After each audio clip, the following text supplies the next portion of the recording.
How to pin chats online app. Hello and welcome back to our YouTube channel How to Tutorials.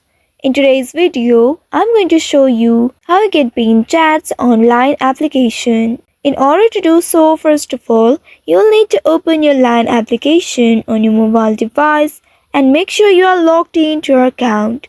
Once you are logged into your account, you will land on this home page.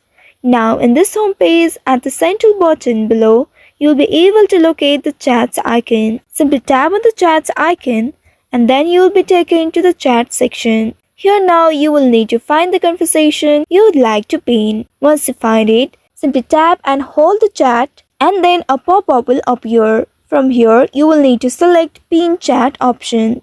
Simply tap on it and then a pin will appear in your profile picture. So this is how you can pin chat you'd like to interact with in your Line application.